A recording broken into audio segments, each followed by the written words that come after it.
اعوذ باللہ من الشیطان الرجیم بسم اللہ الرحمن الرحیم. باری تبارک و تعالیٰ کا فرمان وَلَهُمْ فِي الْآخِرَةِ عَذَابُ النَّارِ، یعنی یہ حتمی ہے اور لازمی ہے، ان کے لیے اس کا ہونا ضروری ہے. باری تبارک و تعالیٰ کا فرمان ذَلِكَ بِأَنَّهُمْ شَاقُّوا اللَّهَ وَرَسُولَهُ، یعنی بلا صبح اللہ تبارک و تعالیٰ نے ان کے ساتھ یہ کیا اور ان پر اپنے رسول کو اور اپنے مومن بندوں کو مسلط کیا، اس لیے کہ انہوں نے خلاف ورزی کی اللہ کے اور اس کے رسول کی، اور انہوں نے جھٹلائی ان باتوں کو جو اللہ تعالیٰ نے نازل فرمائی اپنے اگلے رسولوں پر محمد صلی اللہ علیہ وسلم کی بشارت کے بارے میں، اور وہ آپ کو جانتے تھے ایسا ہی جیسا کہ وہ اپنے بیٹوں کو جانتے ہیں. پھر فرمایا وَمَن يُشَاقِ اللَّهَ فَإِنَّ اللَّهَ شَدِيدُ الْعِقَابِ. باری تبارک و تعالیٰ کا فرمان مَا قَطَعْتُم مِّن لِّينَةٍ أَوْ تَرَكْتُمُوهَا قَائِمَةً عَلَىٰ أُصُولِهَا فَبِإِذْنِ اللَّهِ وَلِيُخْزِيَ الْفَاسِقِينَ. لین یہ کھجور کی ایک قسم ہے اور وہ عمدہ کھجور ہوتی ہے. ابو عبیدہ نے فرمایا کہ یہ وہ کھجور ہے جو عجوا اور برنی کے علاوہ ہو، اور مفسرین میں سے بہت ساروں نے فرمایا کہ لین مختلف قسم کی کھجوریں ہوتی ہے عجوا کے سوا. ابن جریر نے فرمایا کہ وہ تمام کھجور کے درخت ہے، اور یہ کہ رسول اللہ صلی اللہ علیہ وسلم نے جب ان کا محاصرہ کیا تو ان کے کھجور کے درختوں کو کاٹنے کا حکم دیا ان کو دلیل کرنے کے لیے اور ان کے دلوں میں رعب ڈالنے کے لیے. بس بنو قریظہ نے پیغام بھیجا، وہ کہتے تھے رسول اللہ صلی اللہ علیہ وسلم سے کہ بلا شبہ آپ تو منع کرتے ہیں فساد سے، بس آپ کو کیا ہوا ہے کہ آپ کھجور کے درختوں کے کاٹنے کا حکم فرما رہی ہے. اللہ تبارک و تعالیٰ نے آیت کریمہ نازل فرمائی، یعنی جو کھجور کے درخت تم نے کاٹے اور جن درختوں کو تم نے چھوڑ دیا، بس یہ تمام کا تمام اللہ کے حکم سے اور اس کی مشیت سے اور اس کی تقدیر سے اور اس کی رضا سے ہے، اور اس میں دشمنوں کو مغلوب کرنا ہے اور ان کو رسوا کرنا ہے اور ان کی ناکوں کو خاک آلود کرنا ہے. امام احمد نے روایت کیا ابن عمر رضی اللہ تعالیٰ عنہ سے کہ رسول اللہ صلی اللہ علیہ وسلم نے بنو نذیر کے کھجور کے درختوں کو کاٹ دیا اور اس کو جلا دیا. اور امام بخاری کی روایت میں ہے ابن عمر رضی اللہ تعالیٰ عنہ سے فرمایا کہ بنو نذیر اور بنو قریظہ نے مخالفت کی تو آپ نے بنو نذیر کو جلا وطن کر دیا اور بنو قریظہ کو باقی رکھا اور ان پر احسان کیا، یہاں تک کہ بنو قریظہ نے جب مخالفت کی تو آپ نے ان کے مردوں کو اور بچوں کو قتل کر دیا اور ان کی عورتوں کو اور ان کے مالوں کو تقسیم کر دیا مسلمانوں کے درمیان، مگر ان کے مردوں کو قتل کیا اور بچوں کو قید کیا اور ان کی عورتوں کو اور ان کے مالوں کو تقسیم کر دیا مسلمانوں کے درمیان، مگر ان میں سے بعض لوگ جو نبی کریم صلی اللہ علیہ وسلم سے جا ملے، بس آپ نے ان کو امن دے دیا اور وہ مسلمان ہو گئے. اور مدینہ کی یہود کو جلا وطن کر دیا جو تمام کے تمام بنو قینوقا کے تھے. سب کو بنو قینوقا، اور وہ عبداللہ بن سلام رضی اللہ تعالیٰ عنہ کے گروہ کے تھے، اور بنو حارثہ کے ان کے خاندان کے تھے، اور بنو حارثہ کے یہود اور تمام کے تمام مدینہ کے یہود. صحیحین میں ابن عمر رضی اللہ تعالیٰ عنہ سے روایت ہے کہ رسول اللہ صلی اللہ علیہ وسلم نے جلا دیا بنو نذیر کے درختوں کو اور کاٹ دیا، اور یہ مقام بویرہ میں ہوا. بس اللہ تبارک و تعالیٰ نے آیت کریمہ نازل فرمائی ما قطعتم من لینة او ترکتموها قائمة على اصولها فبإذن الله وليخزي الفاسقین. اور اسی لیے حسان بن ثابت رضی اللہ تعالیٰ عنہ یہ شعر پڑھا کرتے تھے وہان علی صوات بنی لؤی حریق بالبویرۃ مستطیر، کہ آسان ہو گیا بنی لؤی کے سرداروں پر پھیلے ہوئے بویرہ کے مقام کو جلانا. ابو اسحاق نے فرمایا کہ بنو نذیر کا واقعہ احد کے بعد ہوا اور بیر معونہ کے بعد ہوا. اور امام بخاری نے نقل کیا حضرت زہری سے اور انہوں نے حضرت عروہ سے فرمایا کہ بنو نذیر کا واقعہ بدر کے 6 مہینے کے بعد ہوا.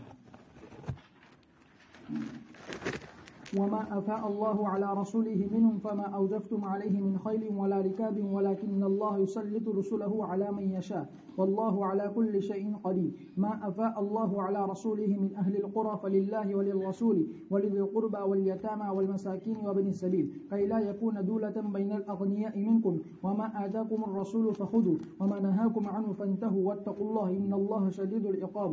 اور جو کچھ اللہ تبارک و تعالیٰ نے مال فی کے طور پر لوٹایا اپنے رسول پر ان سے، بس تم نے اس پر نہ دوڑائے گھوڑے اور نہ اونٹ، اور لیکن اللہ تعالیٰ مسلط کرتا ہے اپنے پیغمبروں کو جس پر چاہتا ہے، اور اللہ تعالیٰ ہر چیز پر قدرت رکھنے والا ہے. اور جو کچھ اللہ تبارک و تعالیٰ نے لوٹایا مال فی کے طور پر اپنے رسول پر بستی والوں میں سے، تو وہ اللہ کے لیے ہے اور رسول کے لیے اور رشتہ داروں کے لیے اور یتیموں کے لیے اور مسکینوں کے لیے اور مسافروں کے لیے، تاکہ یہ گمتا نہ رہ جائے تم میں سے مالداروں کے درمیان. اور جو کچھ رسول تم کو عطا کرے تم اس کو لے لو، اور جس سے تم کو منع کرے تو تم اس سے رک جاؤ، اور تم اللہ تعالیٰ سے ڈرو، بلا شبہ اللہ تعالیٰ سخت سزا دینے والا ہے.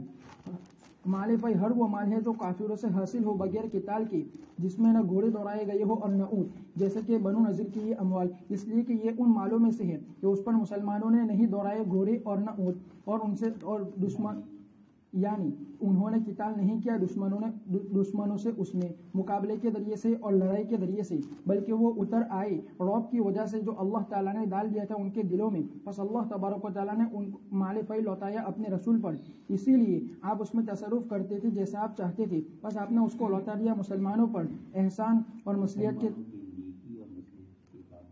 مسلمانوں کی نیکی اور مصلحت کے کاموں میں، جس کے بارے میں اللہ تبارک و تعالیٰ نے ذکر کیا اس آیت کریمہ میں۔ بس فرمایا وما افاء اللہ علی رسولہ منہم یعنی بنو نذیر، فما اوجفتم علیہ من خیل ولا رکاب یعنی اونٹ، ولکن اللہ یسلط رسلہ علی من یشاء واللہ علی کل شیء قدیر، یعنی وہ قادر ہے، وہ مغلوب نہیں ہے اور نہ اس کو روکا جا سکتا ہے، بلکہ وہ ہر چیز پر قدرت رکھنے والا ہے۔ پھر اللہ تبارک و تعالیٰ نے فرمایا ما افاء اللہ علی رسولہ من اہل القرى، یعنی تمام کی تمام وہ شہر جو فتح کیے جائے اس طرح، تو اس کا حکم بھی بنو نذیر کے مالوں کے حکم کی طرح ہے، اس لیے اللہ تبارک و تعالیٰ نے فرمایا فللہ وللرسول ولذی القربى والیتامى والمساکین وابن السبیل، اس آخر آیت تک اور اس کے بعد والی آیت، بس یہ مال فی کے اموال کا مصرف ہے اور اس کے راستے ہے۔ امام احمد نے روایت کے عمر رضی اللہ تعالیٰ عنہ سے فرمایا کہ بنو نذیر کے اموال جو اللہ تبارک و تعالیٰ ان مالوں میں سے ہے جو اللہ تبارک و تعالیٰ نے بطور مال فی کے طور پر عطا کی اپنے رسول پر، ان میں سے کہ جس پر مسلمانوں نے نہیں دوڑائے اونٹ گھوڑے اور نہ اونٹ، بس وہ رسول اللہ صلی اللہ علیہ وسلم کے لیے خالص تھا، بس آپ اس میں سے خرچ کرتے تھے اپنے گھر والوں پر سال بھر کا نفقہ، اور جو کچھ باقی رہتا تھا اس کو خرچ کرتے تھے عمدہ سواری میں اور اللہ تعالیٰ کے راستے میں ہتھیار کو خریدنے میں۔ باری تبارک و تعالیٰ کا فرمان کہ لا یکون دولۃ بین الاغنیاء منکم، یعنی ہم نے یہ مصارف بنائے مال فی کے لیے تاکہ کھانا پینا باقی نہ رہ جائے جس پر مالدار لوگ غالب آ جائے، اور یہ چند مالداروں کے لیے نہ رہ جائے جو اس پر غالب آ جائے، اور وہ تصرف کرے اس میں محض شہوات اور رائیوں کے ذریعے سے، اور وہ اس میں سے کسی بھی چیز کو صرف نہ کرے فقراء کی طرف۔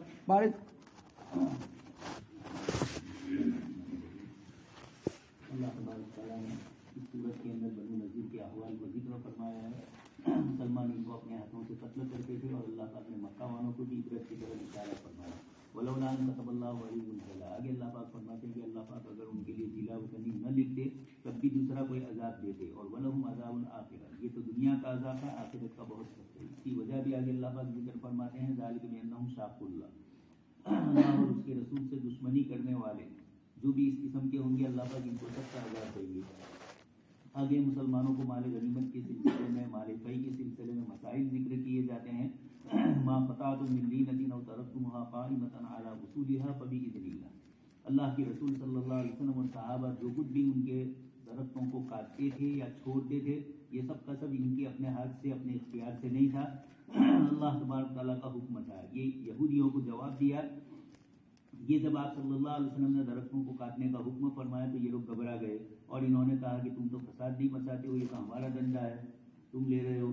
تو اس کا جواب دیا کہ یہ بھی اللہ کی طرف سے بطور عذاب کے تم پر ہے کہ تم کو مال و دولت کی لالچ ہی نے اور محفوظ چینوں نے ہی تم کو اس طرح کر دیا ہے کہ تم کسی طریقے سے اللہ اور اس کے رسول کے حکم کی فرما برداری نہیں کرتے ہو بلکہ دشمنی کرتے ہو، تو یہی مال تمہارے لیے وبال بن گیا۔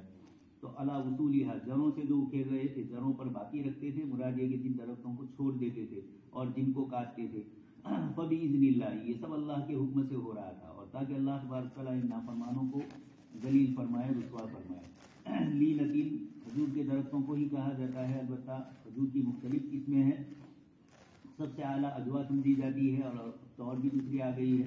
تو لینتین سے کیا مراد ہے، الگ الگ مفسرین نے الگ الگ اقوال نقل کیے ہیں، لیکن حاصل سب کا یہی ہے کہ لینتن کا معنی تمام درخت مراد لیے جائیں، اور اس میں عمدہ ہے وہ اور زیادہ داخل ہوگا اس کے اندر۔ آگے اس کے بعد ذکر کرتے ہیں امام بخاری اور دیگر حضرات نے کہ آپ صلی اللہ علیہ وسلم نے بنو نذیر کو جلا وطن کیا اور بنو قریظہ کو قتل کیا۔ نذیر سے مراد نفیر یاد رکھنے کا ہے، اور قریظہ سے قتل یاد رکھے، ورنہ سمجھ میں نہیں آئے گا کہ قریظہ کون ہے نذیر کون۔ تو ایک ہے نذیر، ان کو تو اللہ تبارک تعالیٰ نے جلا وطن کیا۔ اس صورت میں انہی کے واقعات ہیں۔ حضرت عبداللہ ابن سلام رضی اللہ تعالیٰ عنہ کا خاندان تھا، یہ قبیلے بنو قینقاع تھا، اور وہی عبداللہ ابن سلام رضی اللہ تعالیٰ عنہ کا قبیلہ تھا. یہ چھوٹا تھا لیکن شریف تھا، اس لیے سب سے پہلے اسی قبیلے کو دلا وطن کیا گیا. یہ مقام بویرہ میں ابھی جو اس وقت وہاں ہے مدینہ منورہ میں کچھ کھنڈرات ان کے باقی ہے مدینہ سے باہر جہاں یہ علاقہ ہے. اللہ تبارک و تعالیٰ نے یہ فرمایا. حضرت حسان رضی اللہ تعالیٰ عنہ بھی اشعار پڑھ رہے ہیں غزوہ بنو نذیر کے موقع پر، اور آپ نے اس موقع پر یہی جملے ارشاد فرمائے کہ مقام بویرہ میں تمہارے لیے آگ جلائی گئی اور وہ لگاتار ہوگی. اس کے جواب میں ابو سفیان ابن حارث ابن عبد المطلب نے یہ بھی کہا تھا کہ تم سے قریب ہے، مکہ سے تو دور ہے، تو مدینہ والوں کو ہی لگے گی، مراد مسلمانوں کو بھی اس کا نقصان ہوگا. اشارہ تھی. اس کے جواب میں پھر حضرت حسان نے اور بھی دوسرا اشعار کہے ہیں.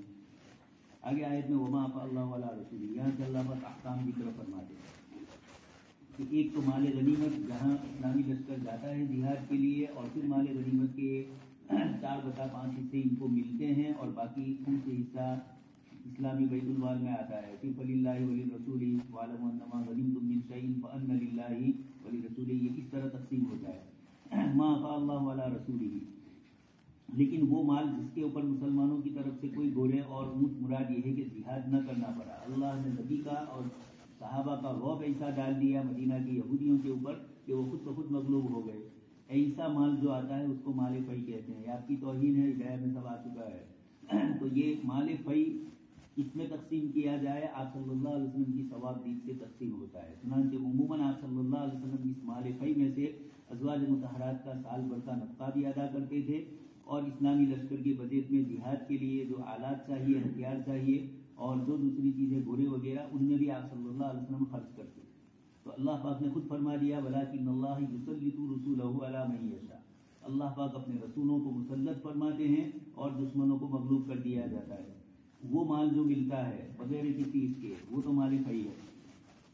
مَا أَفَاءَ اللَّهُ عَلَىٰ رَسُولِهِ مِنْ أَهْلِ الْقُرَىٰ فَلِلَّهِ وَلِلرَّسُولِ. یہاں اللہ تبارک تعالیٰ اس کے مصارف بھی ذکر کرتے ہیں کہ مال غنیمت جو اللہ تبارک تعالیٰ کی طرف سے اہل قریٰ سے ملا، مراد یہاں مدینہ کی بستیاں ہیں یہودیوں کی. تو فللہ وللرسول، مال فی کے مستحق یہ ہے سب سے پہلے اللہ اور اس کے رسول، ان کا نام تعظیماً ذکر کیا ہے اللہ پاک کا. وللرسول، رسول خرچ کریں گے، اور قریبی رشتہ داروں میں اور مساکین میں اور یتیموں میں اور مسافروں میں. یہ ترتیب بتلائی اس مال فی کی جو اسلامی لشکر کو دشمنوں کے مغلوب ہونے سے حاصل ہوا. چنانچہ عثمانی خلافت کے دور میں یورپ کی بڑی بڑی طاقتیں مسلمانوں سے ڈری ہوئی تھی، تو یہ ہر سال جرمانہ دیتے تھے یا ہر سال ہدیہ بھیجتے تھے. حضرت مولانا عریبیہ صاحب نے یہ لکھا کہ سب سے زیادہ سونا ترکی میں ہے. تو حضرت مولانا مفتی محمد تقی صاحب فرماتے ہیں کہ مجھے تھوڑا شک ہوا، تعجب ہوا کہ وہاں کیسے.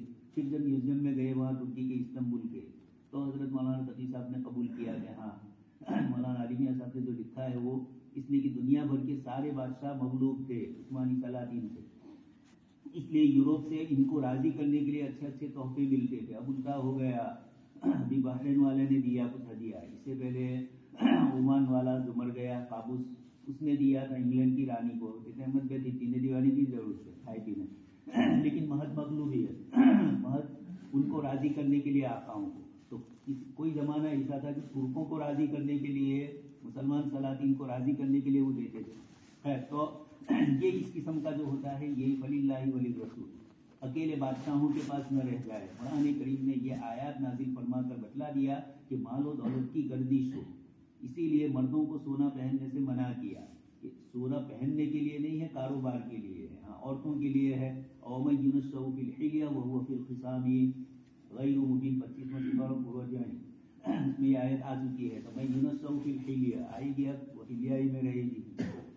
یہ خبر نہیں آیت نہ مطلب یہ ہے ہم جنت پر دین میں کہ ہوں کہوا مارو چلو اندر جو یہی ہوگا. تھوڑے تھوڑے دن کے بعد نئی ڈیزائن آئے گی تو عادل بھائی کہے کہ اب تو دونوں دئیو یہ جو نہ لاؤ.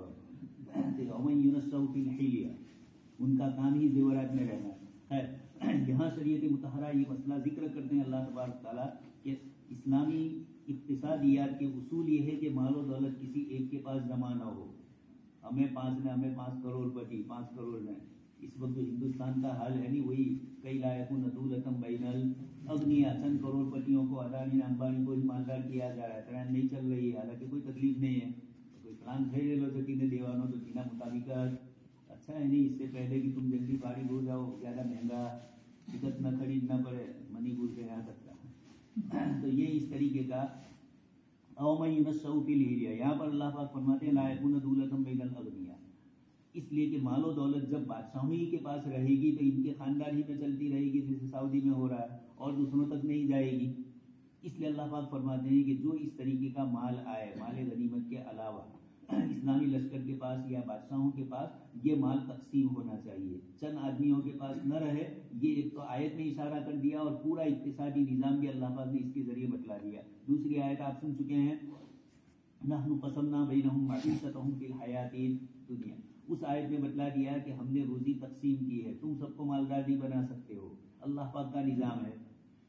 تو یہ دونوں آیتیں ہیں، ایک کمیونزم کا رد کر رہی ہے اور یہ کیپیٹلزم کا، موندی واد جس کو گجراتی میں بولتے ہیں، سرمایہ داری. یہ آیت بتلاتی ہے کہ سرمایہ چند افراد کے پاس نہیں ہونا چاہیے، اور ہندوستان اس وقت سرمایہ داری ہی کی طرف جا رہا ہے. سب چیزیں بیچی جا رہی ہے ملک کی، دیکھ رہے ہیں ابھی بجٹ آیا اس میں بھی سب اسی طریقے کا. تو شریعت مطہرہ اس سے منع کرتی ہے. چند مالدار فائدہ اٹھائیں گے، کسانوں کا جو آندولن ہے وہ اسی لیے تو ہے کہ ان کا کھیت اور ان کی کھیت کا اناج پکے، اس کی قیمت اڈانی نقی کرے، امبانی طے کرے. تو یہ چیزیں ملک کو نقصان دیتی ہے. تو لا یکون دولۃ بین الاغنیاء، اللہ پاک نے آیت سے اس کی طرف اشارہ کرنا. باری تبارک و تعالیٰ کا فرمان وما آتاکم الرسول فخذوا وما نہاکم عنہ فانتہوا، یعنی جب وہ تم کو کسی بات کا حکم کرے تو تم اس کو کرو، اور جب تم کو اس سے منع کرے تو تم رک جاؤ. اس لیے کہ بلا شبہ وہ حکم کرتے ہیں بھلائی کا، اور بلا اس لیے کہ وہ بھلائی کا حکم کرتے ہیں اور بلا شبہ وہ روکتے ہیں شر سے. حضرت مسروق رضی اللہ رحمۃ اللہ علیہ سے روایت فرمایا کہ ایک عورت ابن مسعود رضی اللہ تعالیٰ عنہ کے پاس آئی، پھر اس نے کہا کہ مجھے یہ بات پہنچی ہے کہ آپ منع کرتے ہیں گدوانے والی سے اور بالوں کو جوڑنے والی سے، کیا آپ کوئی آیت پاتے ہیں جو اللہ تعالیٰ کی کتاب میں ہو یا کوئی روایت رسول اللہ صلی اللہ علیہ وسلم سے؟ تو حضرت ابن مسعود رضی اللہ تعالیٰ نے فرمایا کیوں نہیں، ایک آیت ہے جس کو میں پاتا ہوں اللہ تعالیٰ کی کتاب میں، اور ایک روایت رسول اللہ صلی اللہ علیہ وسلم سے. فرماتے کہ خدا کی قسم البتہ تحقیق کے میں نے پڑھ لی وہ ساری باتیں جو مصحف کے دو پٹھوں کے درمیان ہے، بس میں نے تو اس میں کوئی بات نہیں پائی جو آپ فرما رہی ہے. تو ابن مسعود رضی اللہ تعالیٰ نے فرمایا کیا تو اس میں یہ آیت نہیں پاتی ہے وما آتاکم الرسول فخذوا وما نہاکم عنہ فانتہوا؟ اس عورت نے کہا کہ کیوں نہیں. آپ نے فرمایا کہ بلا شبہ میں نے سنا ہے رسول اللہ صلی اللہ علیہ وسلم کو کہ آپ منع کرتے تھے گدوانے والی سے اور بالوں کو جوڑنے والے سے اور جوڑنے والے سے. فرماتے ہیں کہ ہو سکتا ہے کہ یہ آپ کے بعض گھر والوں کے بارے میں ہو. تو حضرت ابن مسعود رضی اللہ تعالیٰ عنہ نے فرمایا کہ پس تو جا پھر دیکھ لے. پس وہ گھر میں داخل ہوئی، پھر اس نے دیکھا، پھر وہ واپس آئی، اس نے کہا کہ میں نے کوئی چیز نہیں دیکھی. پھر اس عورت سے کہا ابن مسعود رضی اللہ تعالیٰ عنہ نے کیا تجھے عبد صالح کی وصیت یاد نہیں ہے؟ وما اريد ان اخالفكم الى ما انهاكم عنه. امام احمد نے فرمایا عبداللہ بن مسعود رضی اللہ تعالیٰ عنہ سے فرمایا کہ اللہ تعالیٰ نے لعنت کی ہے گدوانے والی سے اور بالوں کو جوڑنے والے سے اور ابرو کو تراشنے والے سے اور دانتوں کے درمیان کشادگی پیدا کرنے والیوں سے، حسن کی وجہ سے، اور اللہ تعالیٰ کی خلقت کو بدلنے والیوں سے، حسن کے لیے اور اللہ تعالیٰ کی خلقت کو بدلنے والیوں سے. فرمایا کہ پس ایک عورت بنو اسد کی ایک عورت کو یہ بات پہنچی، بس بنو اسد کی ایک عورت بیت اللہ میں آئی جس کو ام یعقوب کہا جاتا تھا. پھر وہ اس کو ام یعقوب کہا جاتا ہے. بس وہ آپ کے پاس آئی، پھر اس نے عرض کیا کہ مجھے یہ بات پہنچی ہے کہ آپ ایسا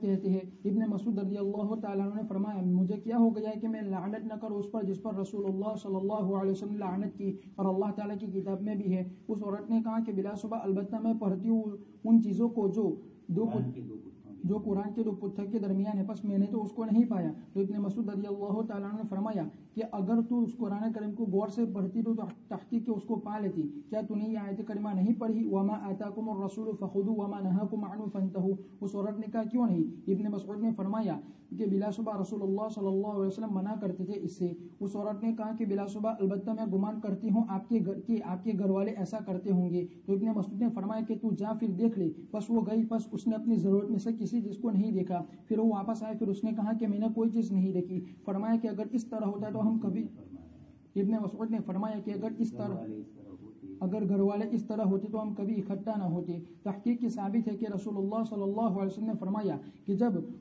میں تم کو کسی بات کا حکم کروں تو تم اس کو بجا لاؤ جتنا تم طاقت رکھتے ہو، اور جب میں تم سے کسی بات سے منع کروں تو ان سے رک جاؤ۔ باری تبارک و تعالیٰ کا فرمان واتقوا اللہ ان اللہ شدید العقاب، یعنی تم اللہ تعالیٰ سے ڈرو اس کے احکام کی فرما برداری کرنے میں اور اس کے زواجر کو ترک کرنے میں، اس لیے کہ وہ سخت سزا دینے والا ہے اسے جو اس کی نافرمانی کرے اور اس کے حکم کی خلاف ورزی کرے اور اس کا انکار کرے اور ارتکاب کرے اس بات کا جس سے اس کو روکا اور اس سے منع کیا۔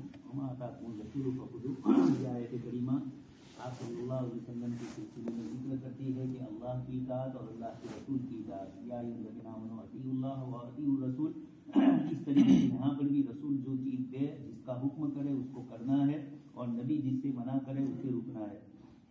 خیر آیت کی تو اپنی تفسیر صاف ہے کہ اللہ کے رسول صلی اللہ علیہ وسلم بھی اللہ پاک کی طرف سے شریعت لانے والے۔ ایک مسئلہ تھوڑا بدعتیوں سے ہمارا ہے کہ شارع حقیقی کون، حقیقی شریعت دینے والے کون، اللہ تبارک و تعالیٰ یا آپ صلی اللہ علیہ وسلم؟ انہوں نے تھوڑی گڑبڑ کر دی ہے۔ بہار شریعت کے اندر ہے، حضور کے تحت تصرف میں ساری چیزیں کر دی ہے، جس کو جو چاہے دیں اور جس سے جو چاہے لیں۔ ملکوت السماوات والارض کی چابیاں آپ کے تحت تصرف کر دی گئی ہے۔ یہ بہار شریعت میں عقیدہ جو بدعتیوں کا ہے اس میں یہ لکھ دیا ہے، اور آپ صلی اللہ علیہ وسلم جس کو چاہیں حلال کریں، جس کو چاہیں حرام کریں۔ اللہ کے رسول صلی اللہ علیہ وسلم ذاتی طور پر کسی چیز کو حلال اور حرام نہیں کر سکتے، اگر کرتے تو یہ اولا کا بھی قصہ گزر گیا۔ آپ صلی اللہ علیہ وسلم نے اس سے کہا کہ تمہارے متعلق تو طلاق ہی ہے، خلا، اور پھر اللہ پاک کی طرف سے آیت نازل ہوئی تو ایک مسئلہ دوسرا ہے کہ کیا آپ صلی اللہ علیہ وسلم وحی کا انتظار کیے بغیر کسی مسئلے کا جواب دے سکتے ہیں؟ یعنی اصول میں یہ مسئلہ بھی آتا ہے کہ آپ صلی اللہ علیہ وسلم اپنی طرف سے بغیر وحی الہی کے کہہ سکتے ہیں، یعنی آپ کو گویا اجتہاد کی اجازت تھی، یہ سوال ہے۔ تو عام متن اصولیین یہ فرماتے ہیں کہ آپ صلی اللہ علیہ وسلم کو بھی اجتہاد کی اجازت تھی، لیکن ہمارے اجتہاد اور آپ صلی اللہ علیہ وسلم کی اجتہاد میں یہی فرق کہ نبی کو اپنے اجتہاد میں اگر غلطی ہے تو اس کو باقی نہیں رکھا جاتا ہے، اور ہمارے اجتہاد میں امام ابو حنیفہ، امام شافعی نے اجتہادات کیے۔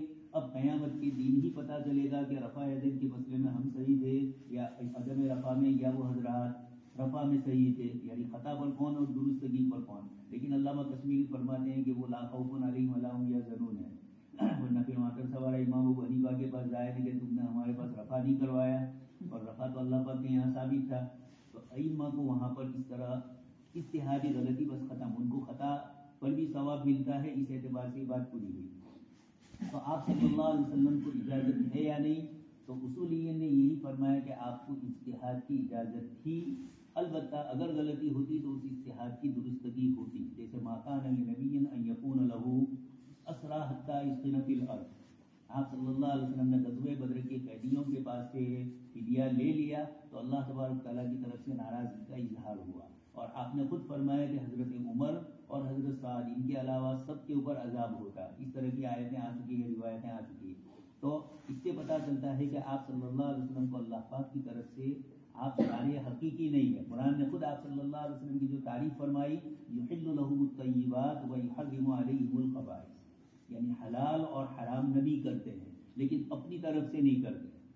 بریلویوں نے شارع حقیقی آپ صلی اللہ علیہ وسلم کو بنا لیا تھا۔ تو حضرت مولانا حبیب الرحمن اعظمی رحمۃ اللہ علیہ، جن کو محدث اعظم کہا جاتا ہے، انہوں نے ایک تو ان کا محدث اعظم ہے، وہ محدث اعظم ہے، اور یہ جو ہے وہ محدث ہے، حضرت مولانا حبیب الرحمن اعظمی رحمۃ اللہ علیہ۔ شیخ احمد محمد بہت بڑے مصر کے عالم ہیں، جنہوں نے تفسیر ابن کثیر کو بھی مختصر کیا ہے، عمدۃ التفاسیر ان کی کتاب ہے، وہ اسی طریقے کی ہے، لیکن انہوں نے روایتوں پر تھوڑا زیادہ۔ احمد محمد شاکر بڑے محدث ہے۔ مسند احمد، وہ خود حنبلی ہے، مسند احمد کی 30,000 احادیث جب آپ نے لکھی، اس کے بعد اس پر تھوڑا حاشیہ بھی چڑھایا اور یہ لکھا کہ اگر کوئی غلطی ہو تو کوئی درست کرے، بزرگوں کی عادت ہوتی ہے۔ اب ان کو تو عالم عرب میں سے کہیں سے کوئی آواز نہیں آئی، اور اعظم گڑھ سے بیٹھے ہوئے حبیب الرحمن اعظمی رحمۃ اللہ علیہ، محدث اعظم، انہوں نے ان کا استدراک کیا، کچھ چیزوں پر پکڑ کی، اور پھر اس کے بعد وہ مضمون لکھا۔ تو شیخ احمد محمد شاکر جیسا بڑا محدث، وہ خود کہتا ہے کہ مجھے پتہ نہیں تھا کہ ہندوستان سے اتنا بڑا محدث آئے گا اور مسند احمد پر میری ان چیزوں کی پکڑ کرے گا، اور پھر انہوں نے اپنی کتاب میں اس کو شائع بھی کیا۔ جتنا محدث اعظم نے جواب لکھا تھا اور جو غلطی بتلائی تھی، قبول کرنا نے اپنی کتاب میں چھاپنا یہ آسان نہیں ہے، لیکن اور عرب محدث کے لیے، لیکن یہ سب کچھ کیا۔ تو اتنے بڑے انہوں نے ایک رسالہ لکھا ہے شیخ حبیب الرحمن اعظمی رحمۃ اللہ علیہ۔ ابھی بھی دیوبند میں مولانا حبیب الرحمن اعظمی ہے، لیکن وہ حیات ہے اور یہ انتقال کر گئے 16-17 سال ہوئے، بلکہ بڑی عمر کے تھے. قاری صاحب صاحب رحمۃ اللہ علیہ وغیرہ کو 100 سالہ دیوبند کا جلسہ ہوا تو انہوں نے ہی 35 پیرا لکھے، اس لیے کہ اس وقت سب سے بڑے محدث وہی تھے. تو انہوں نے شارع حقیقی پر جو بریلویوں نے لکھا اس کا جواب لکھا. ایک اور آیت ہے اغناہم اللہ ورسولہ من فضلہ، اللہ اور رسول نے مالدار کر دیا منافقین کو. اس پر بھی نعیم الدین مراد آبادی احمد رضا خان کے خاص چیلے انہوں نے اس آیت کی تفسیر میں لکھ دیا کہ دیکھیں نبی مالدار بھی کرتے ہیں. ان کا اشارہ دوسرا، ظاہری اعتبار سے مالدار کر سکتے ہیں. ایک آدمی کسی کو ہدیہ دے، دنیا میں رات دن ہوتا ہے، تو دوسرا آدمی صاحب استطاعت ہو جاتا ہے، تو یہ بھی اغناہم اللہ ہوا. لیکن یہاں جب آپ صلی اللہ علیہ وسلم کا نام بھی ساتھ میں آیا تو بڑے میوں نے کہا کہ دیکھو نبی مالدار بھی بنا سکتے ہیں، حالانکہ وہ ایک دنیاوی اعتبار کے سبب کے طور پر اللہ پاک نے ذکر کیا جاتا ہے. تو اس آیت کریمہ سے ما آتاکم الرسول فخذوہ وما نہاکم عنہ فانتہوا سے حضرت عبداللہ ابن مسعود کے پاس ایک عورت آئی. اس کی تفسیر یہ کی جاتی ہے کہ اس عورت نے آ کر یہ کہا کہ یہ جو آپ واشمہ، مستوشمہ، نامسہ، متفلجات، ان تمام سے جو آپ روکتے ہیں عورتوں کو اس قسم کی چیزیں کرنے سے، تو قرآن میں تو کہیں نظر نہیں آیا. میں نے پورا قرآن پڑھ لیا. صحابی رسول اور فقیہ وقت اتنے بڑے عالم، ان کے سامنے آ کر ایک عورت کہہ رہی ہے کہ میں نے قرآن پڑھا لیکن تم جو مسئلے بتلاتے ہو وہ نہیں ہے. حضرت عبداللہ ابن مسعود نے فرمایا کہ تو نے قرآن کی آیت پڑھی ہے وما آتاکم الرسول، اس نے کہا کہ ہاں. تو کہا اس کا کیا مطلب؟ رسول جس کا حکم دے اور رسول نے حکم دیا ہے کہ یہ چیزیں نہ کرے. اور لیکن دوسری تھوڑی اپنی تھی، ام یعقوب اس کا نام تھا. آگے پھر کہہ رہے کہ شاید تمہاری بیوی اور تمہاری بچیوں میں سے کوئی نہ کوئی کیا کرتا ہو، ابرو صاف کرتا ہو، دانتوں کے اندر بیچ میں خلا کرتی ہو حسن کے لیے، اور اس طریقے سے گدوانے وغیرہ کا عمل، بالوں کو جوڑنا. حضرت عبداللہ ابن مسعود نے کہا کہ اندر جا کے دیکھا، اگر ان میں سے کسی کے پاس کچھ ہے تو مجھے آ کر بتلا. اس نے کہا نہیں کچھ نہیں. تو کہا کہ ہمارے گھر کی عورتیں، اس سے یہ بھی معلوم ہوا کہ عبداللہ ابن مسعود اور ہم میں سے ہر ایک کو اپنی بہنیں، اپنی بیوی اور اپنی بچیوں کا خیال بھی کرنا ہے کہ وہ خلاف شریعت کام نہ کرے. لیکن اس عورت کی ہمت اتنی کہ اتنا کر کے اس نے یہ بات کہہ دی، اور حضرت عبداللہ ابن مسعود نے اس کو برداشت بھی کیا. تو فارغ ہو کر جاؤ گے تو ایسے ماتھے پڑے مرد بھی ملیں گے انہیں، عورتیں بھی مل سکتی ہے. اس کو صبر سے کام لینا ہے، عزیمت سے کام لینا ہے. ایک صاحب نے سنایا کہ دبئی سے آ رہے تھے، ایئر میں بزرگ تھے، وہ نماز پڑھ رہے تھے بیٹھ کر. تو میں نے ان کو کہا کہ بیٹھ کر نماز صحیح نہیں ہوتی. تو انہوں نے جواب میں کہا بڑے لوگوں نے اجازت دی ہے، ہمارے بزرگوں نے اجازت، اتنا کہہ دیا. کہہ رہے ہیں کہ میں تو نہیں جانتا تھا کہ یہ کون ہے. اس کے بعد کراچی ایئرپورٹ پر اترے تو میرا بھائی مجھے لینا آیا تھا، وہ کہہ رہے ہیں. تو میرے بھائی نے مجھ سے ملنے سے پہلے وہ بزرگ سے ملاقات کی جن کو میں نے مسئلہ بتلایا تھا. تو میں نے ان کو پوچھا کہ بھائی یہ کون ہے کہ میں اتنے سالوں کے بعد آیا، میرے بجائے تو سیدھا وہاں گیا. تجھے معلوم نہیں ہے پاکستان کے مفتی اعظم مفتی محمد رفیع صاحب ہیں، مولانا رفیع صاحب کے بڑے بھائی ابھی بھی حیات ہیں. اب یہ اس کو افسوس ہوا کہ اتنی بڑی مفتی اعظم نام کی شخصیت، وہ بھی تو کہہ سکتے تھے نا اپن تو ذرا ہوئے تھے مولوی تو کون آئے ہو.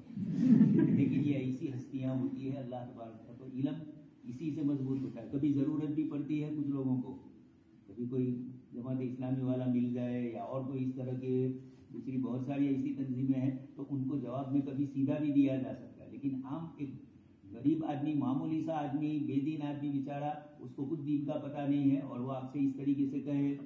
ایک مرتبہ ناشتے کھانے کے لیے بیٹھے تھے اور ایک صاحب نے مسئلہ کیا. یہاں منشی اسکول میں سے آئے تھے، بشیر بھائی چوکی والا، اس کے بڑے یہ تھے ذمہ دار. میں نے کہا بشیر بھائی کھانے کے بعد مسئلہ بات کریں گے. کھانے کی مجلس ایسی نہیں ہے کہ اللہ کا دین اور اللہ کے دین کی، اور چونکہ وہ کچھ نہ کچھ یہ چھوڑتے تھے اشکالات بھی. سر سید کی پارٹی میں سے ہے نہیں، سر سید احمد نام کی کوئی شخصیت ہے علی گڑھ یونیورسٹی میں، تو تھوڑے ان کے مسئلے اس طرح کے، تو یہ بھی انہی میں سے اس قسم کے لوگ. تو میں نے کہا دین اتنا سستا نہیں. ایک اور وکیل صاحب تھے، نکاح کی مجلس میں گئے، کھانے کے لیے بیٹھے تھے، انہوں نے نکاح کے اوپر اس وقت چل رہا تھا تو اسلام پر اعتراض کر رہے تھے. میں نے کہا اطمینان سے کھانے کی بات کریں گے. دین اتنا سستا نہیں ہے کہ کھانے کے اوپر تبصرے کیے جائے. اس کے تبصرے تو باقاعدہ آپ آؤ العلوم میں، اور پھر آپ کو جو اشکال ہے اس کا میں جواب دوں گا. اس کے بعد آئے نہیں کبھی نہیں، اس لیے کہ آنا تھوڑا تھا. اس کو تو دین پر کچھ نہ کچھ چھیڑ چھاڑ، مولویوں کو چھیڑ چھاڑ کرنا، تو یہ اس طریقے کی چیزیں پسندیدہ نہیں ہے. ہمارے گاؤں کے ایک صاحب تھے، بس میں ہم لوگ کافی سال پہلے جا رہے تھے ٹنکاروی، یہاں بھروچ سے ایک حافظ صاحب بیٹھے تھے. وہ برسوں سے اشرف القواعد، احسن القواعد، نورانی قاعدہ پڑھا رہے تھے. تو ایک دم اس نے ان کو پوچھا کہ چلو یہ بتلاؤ کہ کتنا نقطہ سے ٹوٹل الف تھی لینے یا حضور میں بے کتنا سے ایک کتنا سے تان کتنا سے ٹوٹل کتنا سے. اس طریقے سے کئی سوال ہے. وہ بیچارہ حافظ صاحب تو آنکھیں بند کر کے پڑھاتے تھے, ان کو کبھی کچھ معلوم نہیں. میں بیٹھا تھا, وہ میرے ساتھ ہی اسکول میں پڑھتا تھا. میں نے کہا حافظ صاحب کو تو ایک سوال کر دیا, انہوں نے جواب نہیں دیا, میں تجھے ایک سوال کرتا ہوں, اور وہ کرکٹر تھا. میں نے کہا 3 ہی استمپ کیوں آتے ہیں, 4 نہیں 2 نہیں, دونوں کے درمیان اتنا ہی فاصلہ کیوں جتنا رکھا جاتا ہے. پھر یہ استمپ اور یہ استمپ بال اور کھیلنے والے کے درمیان اتنا کتنے فٹ کی دوری کیوں ہے. میں تیجو میں بات کری تو تمہیں جو بات کر انہوں نے بھی تو کہا نہیں تھا, تم نے خود ہی اپنی طرف سے ان کو سوال کیا. مجھے بھی حق ہے ایک مولوی ہو کر مولوی کو چھیڑ رہے ہو تو اس لیے کبھی ایسوں کی. لیکن عام احوال میں عام آدمی اگر آپ کو کہے کہ منصب یہ کونی زمین پہ جا رہی ہے اور یہ صحیح نہیں ہے, تو منصب یہ نہیں کہے کہ تو کون آئے ہو, میں نے کہا سورت میں ایک مفتی صاحب نے فتویٰ لکھا اور وہ غلط تھا, نیچے کوئی حوالہ نہیں تھا. تو ایک عامی آدمی نے ان سے کہا کہ منصب یہ فتویٰ لکھا ہے, نیچے آپ نے حوالہ نہیں دیا. لیکن میں ہوں نہیں, لیکن حوالہ تو دو, تو کوئی ضرورت نہیں ہے میں مفتی ہوں, تو آپ نے غلط لکھا ہے. اور اگر آپ اس کے نیچے حوالہ نہیں دیتے ہیں تو جہاں سے آپ فارغ ہو کر آئے ہو آپ کے استاد پر میں فون کرتا ہوں کہ آپ نے ایسوں کو مفتی بنایا. تو اب وہ سمجھ گیا کہ یہ کوئی ایسا آدمی ہے جو دوسروں کو بھی جانتا ہے اور میرے اساتذہ کو بھی جانتا ہے. بالکل چپ ہو گئے. تو اس طریقے سے دادا گیری نہیں کرنی کہ میں مفتی کے بعد بات پوری ہو گئی, میں کہہ رہا ہوں. انہیں آپ کو حوالے دینا چاہیے. یہ عورت حوالے مانگ رہی نا, حضرت عبداللہ ابن مسعود حوالے دے رہے ہیں. للفقراء المهاجرين الذين أخرجوا من ديارهم وأموالهم يبتغون فضلا من الله ورضوانا وينصرون الله ورسوله أولئك هم الصادقون والذين تبوأوا الدار والإيمان من قبلهم يحبون من هاجر إليهم ولا يجدون في صدورهم حاجة مما أوتوا ويؤثرون على أنفسهم ولو كان بهم خصاصة ومن يوق شح نفسه فأولئك هم المفلحون والذين جاءوا من بعدهم يقولون ربنا اغفر لنا ولإخواننا الذين سبقونا بالإيمان ولا تجعل في قلوبنا غلا للذين آمنوا ربنا إنك رؤوف رحيم. یہ مالفی فقراء مہاجرین کے لیے ہے جن کو نکالا گیا ان کے گھروں سے اور ان کے مالوں سے. وہ تلاش کرتے ہیں اللہ تبارک و تعالیٰ کے فضل کو اور رضا اور خوشنودی کو, اور وہ نصرت کرتے ہیں اللہ تبارک و تعالیٰ کے اور اس کے رسول کی. یہی لوگ سچے ہیں. اور وہ لوگ جو مقیم ہیں دارالحجرہ میں ایمان کے ساتھ مہاجرین سے پہلے, وہ پسند کرتے ہیں محبت کرتے ہیں ان لوگوں سے جو ہجرت کر کے ان کے پاس آئی, اور وہ نہیں پاتے ہیں اپنے دلوں میں تنگی ان چیزوں سے جو ان کو دی گئی, اور وہ ترجیح دیتے ہیں اپنی ذاتوں پر اگرچہ ان کو سخت فقر و فاقہ ہو. اور جو سخت بچا لیا گیا اپنے نفس کے حرص سے, تو یہی لوگ کامیاب ہونے والے ہیں. اور وہ لوگ جو آئے ان کے بعد وہ کہتے ہیں ہمارے رب ہم کو معاف فرما, اور ہمارے ان بھائیوں کو جو ہم سے سبقت کر گئے ایمان لانے میں, اور ہمارے دلوں میں کینہ مت پیدا فرما ان لوگوں کے لیے جو ایمان لائی. یہ ہمارا بلا شبہ تو بہت زیادہ شفقت کرنے والا نہایت رحم کرنے والا ہے. اللہ تبارک و تعالیٰ فرماتے ہیں واضح کرتے ہوئے ان فقراء کی حالت کو جو مالفی کے مستحق تھے کہ بلا شبہ وہ الذین اخرجوا من دیارہم واموالہم یبتغون فضلا من اللہ ورضوانا, یعنی وہ نکلے اپنے گھروں سے اور انہوں نے مخالفت کی اپنی قوم کی اللہ تعالیٰ کی رضامندی اور اس کی خوشنودی حاصل کرنے کے لیے. وینصرون اللہ ورسولہ اولئک هم الصادقون, یعنی یہ وہ لوگ ہیں کہ انہوں نے اپنی بات کو سچا کر دکھایا اپنے فعل کے ذریعے سے, اور یہ وہ لوگ ہیں جو مہاجرین کے سعادات میں سے ہیں. پھر اللہ تبارک و تعالیٰ نے فرمایا تعریف بیان کر دے مہاجرین کے بڑے مہاجرین میں سے ہے. پھر اللہ تبارک و تعالیٰ نے فرمایا تعریف کرتے ہوئے انصار کی اور واضح کرتے ہوئے ان کی فضیلت اور ان کی شرافت اور ان کی سخاوت اور ان کے حسد کے نہ ہونے کو اور ان کی ترجیح دینے میں ضرورت کے باوجود. بس اللہ تبارک و تعالیٰ نے فرمایا والذین تبوأوا الدار والایمان من قبلہم, یعنی تو سکون پذیر ہے دارالحجرہ میں مہاجرین سے پہلے, اور وہ ایمان لائے ان سے پہلے. ان میں سے بہت سے لوگ, حضرت عمر نے فرمایا کہ میں وصیت کرتا ہوں میرے بعد کے نائب کو مہاجرین اولین کے بارے میں یہ کہ وہ ان کے لیے ان کے حق کو پہچانے اور حفاظت کرے ان کے لیے ان کی شرافت کی. اور میں اس کی وصیت کرتا ہوں انصار کے بارے میں بھلائی کی کہ جو سکون پذیر دارالحجرہ میں ایمان کے ساتھ ان سے پہلے یہ کہ وہ قبول کرے ان کے نیکوں کہ خلیفہ قبول کرے انصار کی اچھائیوں کو, اور یہ کہ وہ خلیفہ درگزر کرے ان کے خطا کاروں سے. باری تبارک و تعالیٰ کا فرمان یحبون من ہاجر الیہم, یعنی ان کی سخاوت اور ان کی ذاتوں کی شرافت کے بارے میں.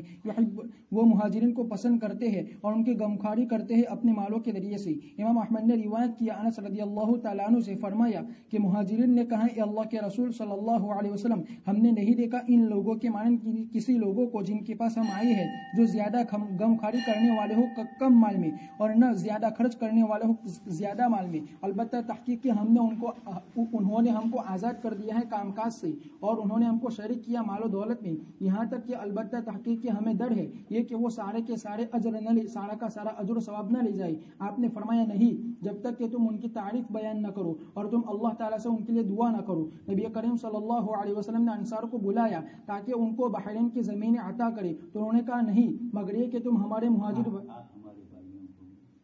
آپ ہمارے مہاجر بھائیوں کو عطا کرے اسی کے مانند۔ آپ نے فرمایا اگر تم قبول نہیں کرتے ہو تو تم صبر کرو یہاں تک کہ تم مجھ سے ملاقات کرو گے، اس لیے کہ عنقریب تم پر ترجیح دی جائے گی۔ امام بخاری نے روایت کیا، ابو رضی اللہ تعالیٰ عنہ سے فرمایا کہ انصار نے کہا کہ ہمارے درمیان اور ہمارے بھائیوں کے درمیان کھجور کے درختوں کو تقسیم کر دیا جائے۔ آپ نے فرمایا نہیں، بس انہوں نے کہا کیا ہم نے تم کو آزاد نہیں کیا، کیا تم ہم سے کافی نہیں ہوئی کام کاج میں، اور ہم تم کو شریک کرتے ہیں پھلوں میں؟ انہوں نے کہا ہم نے سنا اور ہم نے اطاعت کی۔ ولا یجدون فی صدورہم حاجۃ مما اوتوا، اور وہ نہیں پاتے ہیں اپنی ذاتوں میں مہاجرین کے لیے کوئی حسد ان چیزوں میں جس کے ذریعے سے اللہ تبارک و تعالیٰ نے ان کو فضیلت دی، یعنی مرتبہ، شرافت اور ذکر اور رتبے میں پہلے ہونا۔ حسن بصری رحمۃ اللہ علیہ نے فرمایا ولا یجدون فی صدورہم حاجۃ، یعنی حسد، مما اوتوا، امام قتادہ نے فرمایا یعنی وہ چیزیں جو ان کے بھائیوں کو عطا کی گئی۔ عبد الرحمن بن زید رحمۃ اللہ علیہ نے فرمایا باری تعالیٰ کے فرمان ولا یجدون فی صدورہم حاجۃ مما اوتوا میں کہ مما اوتوا سے مراد مہاجرین ہے۔ فرمایا کہ بنو نذیر کے مالوں کے بارے میں کلام کیا، بعض ان لوگوں نے جنہوں نے کلام کیا انصار کے بارے میں، تو اللہ تبارک انصار میں تو اللہ تعالیٰ نے ان کو عتاب فرمایا اس سلسلے میں۔ بس اللہ تعالیٰ نے فرمایا وما افاء اللہ علی رسولہ منہم فما اوجفتم علیہ من خیل ولا رکاب ولکن اللہ یسلط رسلہ علی من یشاء واللہ علی کل شیء قدیر۔ فرمایا کہ رسول اللہ صلی اللہ علیہ وسلم نے فرمایا کہ بلا شبہ تمہارے بھائیوں نے تحقیق کے مالوں کو چھوڑا اور اولاد کو چھوڑا اور وہ تمہاری طرف ہجرت کر کے آئے ہیں، بس انہوں نے عرض کیا کہ ہمارے مال ہمارے درمیان برابر ہے، تو رسول اللہ صلی اللہ علیہ وسلم نے فرمایا بلکہ اس کے علاوہ، تو صحابہ نے عرض کیا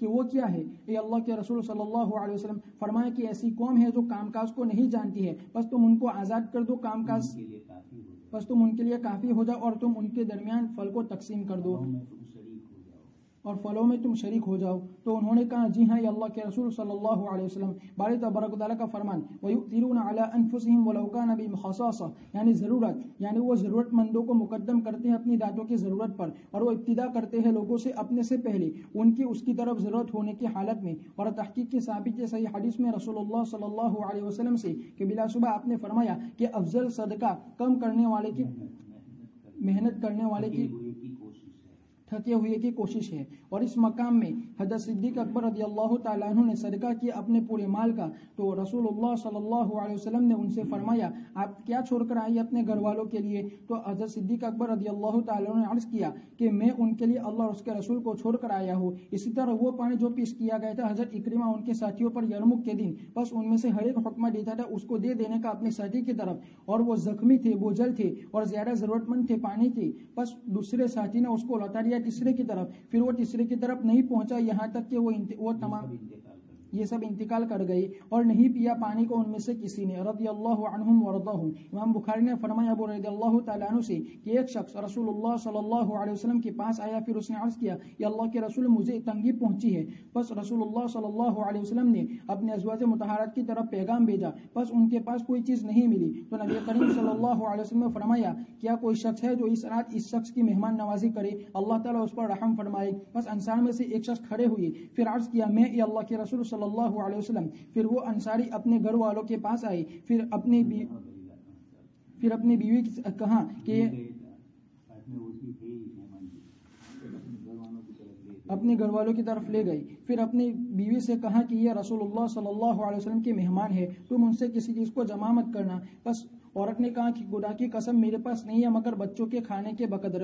آپ نے اس انصاری صحابی نے کہا کہ پھر جب بچے رات کے کھانے کا ارادہ کرے تو ان کو سلا دینا اور آنا، پھر چراغ کو بند کر دینا اور ہم بجھا دینا اور ہم ہمارے پیٹوں کو لپیٹ دیں گے آج کی رات۔ بس اس عورت نے ایسا ہی کیا۔ پھر جب صبح کو وہ آدمی پھر صبح کو صحابی رسول اللہ صلی اللہ علیہ وسلم کے پاس پہنچے تو آپ نے فرمایا البتہ تحقیق کہ اللہ تبارک نے تعجب کیا یا خوشی کا اظہار کیا فلاں مرد اور فلاں عورت سے، اور اللہ تبارک و تعالیٰ نے یہ آیت کریمہ نازل فرمائی وَيُؤْثِرُونَ عَلَىٰ أَنفُسِهِمْ وَلَوْ كَانَ بِهِمْ خَصَاصَةٌ، اور امام مسلم کی روایت میں اس انصاری کا نام ابو طلحہ رضی اللہ تعالیٰ عنہ بیان کیا گیا ہے۔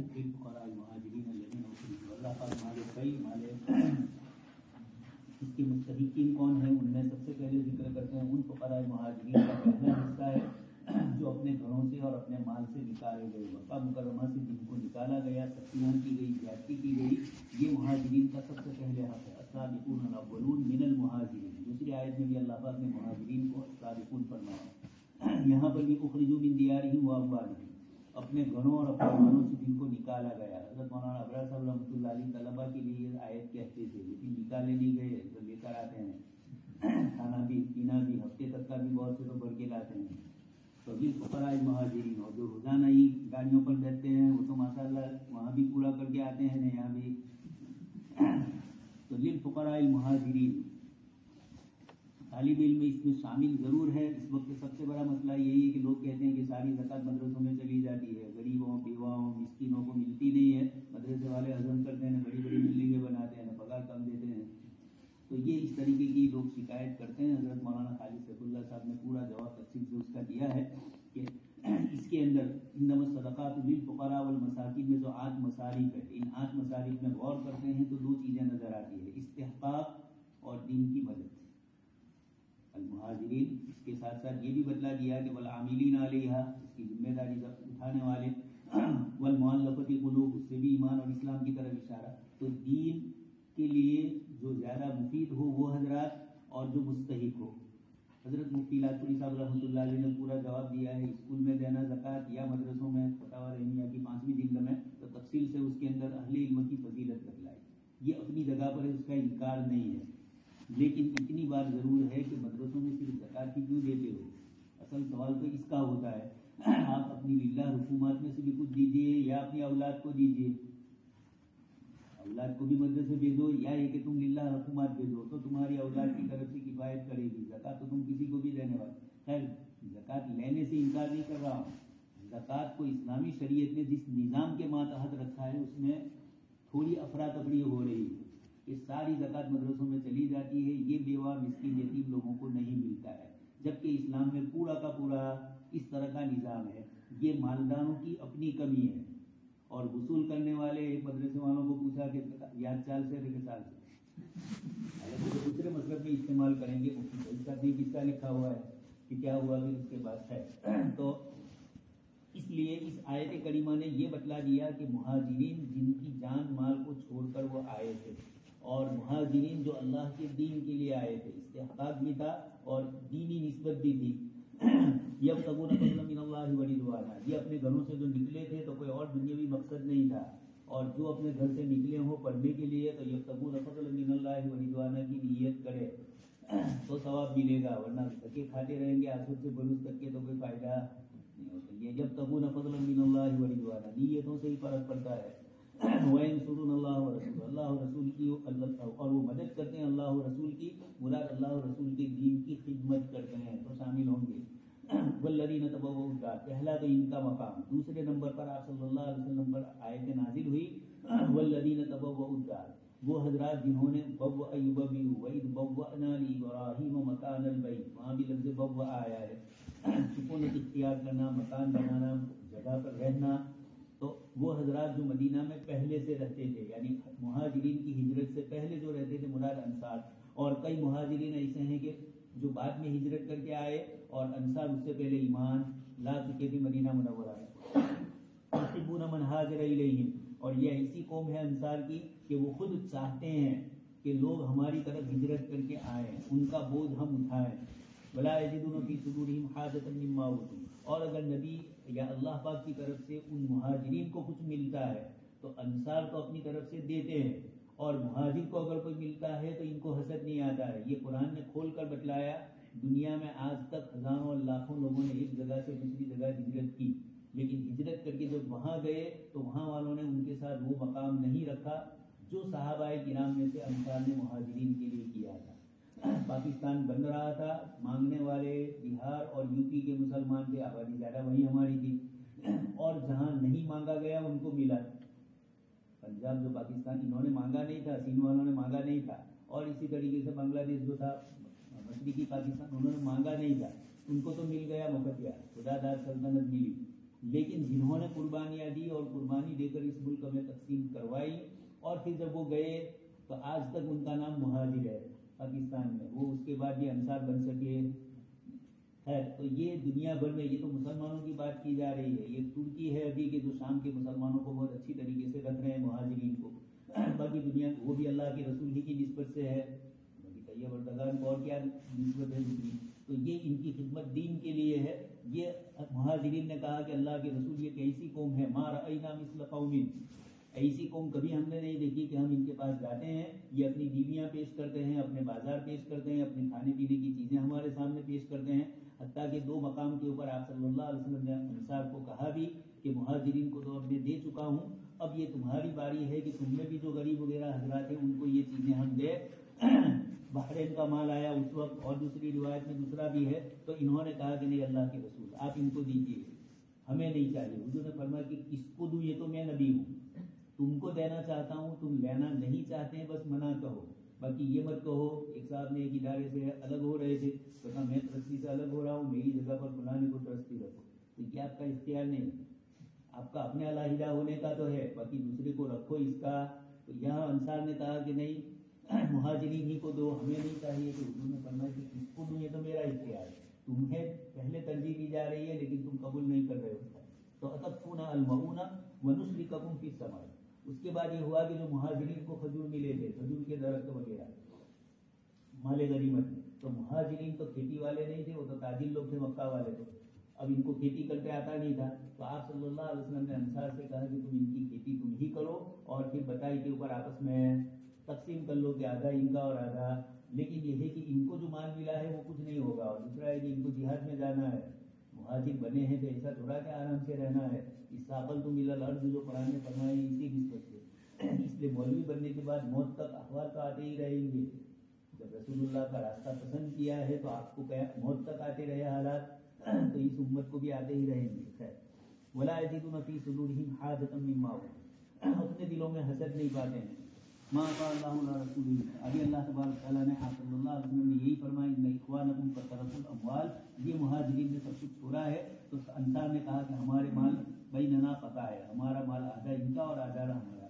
عبد الرحمن بن عوف کو کہا گیا تو کہا کہ نہیں ہم اس کے لیے نہیں آئے ہیں کہ جماعت والے جائیں نہ جمعے کی کھاوا مریض جائے. کچھ اپنی طرف سے بھی ہجرت اور نصرت دونوں چیزیں چلے گی تو چلتا ہے. عبد الرحمن بن عوف نے کہا کہ بازار بدلاؤ، ہم تو کمائیں گے اور کما کر آپ پر بوجھ نہیں بنیں گے، اس لیے بوجھ بھی نہیں بننا ہے لوگوں پر. باری تبارک تعالیٰ کا فرمان وَمَن یُوقَ شُحَّ نَفْسِهِ فَأُولَٰئِکَ هُمُ الْمُفْلِحُونَ، یعنی جو سلامت رہا حرص سے تو تحقیق وہ کامیاب اور کامران ہوا. جابر بن عبداللہ رضی اللہ تعالیٰ عنہ سے روایت ہے کہ رسول اللہ صلی اللہ علیہ وسلم نے فرمایا کہ تم ظلم سے بچو، اس لیے کہ ظلم قیامت کی تاریکیوں کا باعث ہے، اور بہت ساری تاریکیوں کا باعث، بہت ساری تاریکیاں ہیں. اور تم حرص سے ڈرو، اس لیے کہ حرص نے ہلاک کر دیا ان لوگوں کو جو تم سے پہلے تھے، اور اسی نے ان کو آمادی کے اس بار پر کہ وہ اپنے خونوں کو بہائی، اور اسی نے حرام چیزوں کو حلال کرایا. عبداللہ بن عمر رضی اللہ تعالیٰ سے روایت فرمایا کہ رسول اللہ صلی اللہ علیہ وسلم نے فرمایا کہ تم ظلم سے بچو، اس لیے کہ وہ قیامت کے دن کی بہت ساری تاریکیاں ہیں. اور تم بے حیائی سے بچو، اس لیے کہ اللہ تعالیٰ پسند نہیں کرتے ہیں بے حیائی کو، برائی کو، اور